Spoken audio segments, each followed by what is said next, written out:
الرحمن الرحيم نحمده ونصلي على رسوله الكريم أما بعد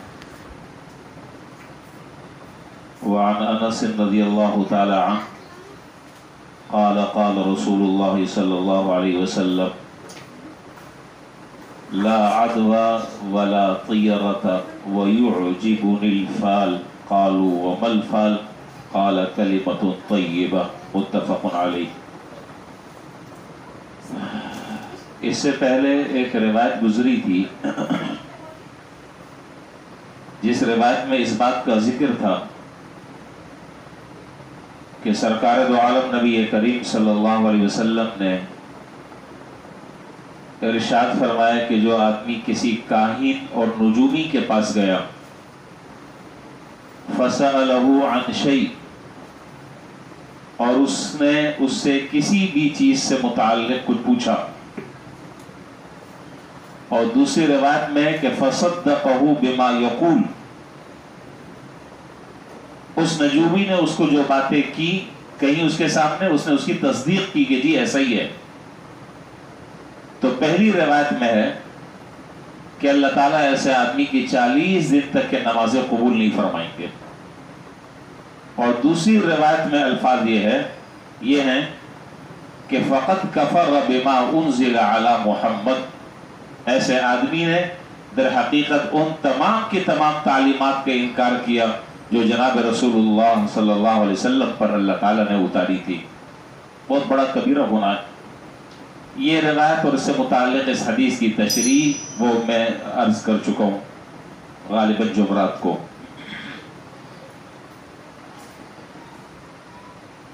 اسی سے ملتی جلتی روایت جو ہے وہ علامہ نووی رحمۃ اللہ علیہ نے اگلی ذکر فرمائی ہے، جس کا عنوان ہے باب النہی عن التطیر، بدشگونی اور بدفعلی لینے کی ممانعت، بدشگونی اور بدفعلی لینے کی ممانعت۔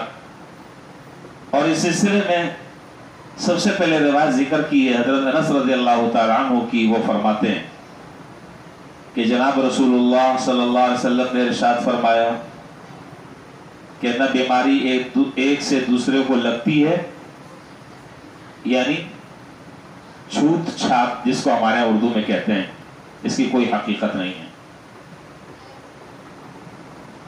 اور نہ بدشگونی کوئی چیز ہے،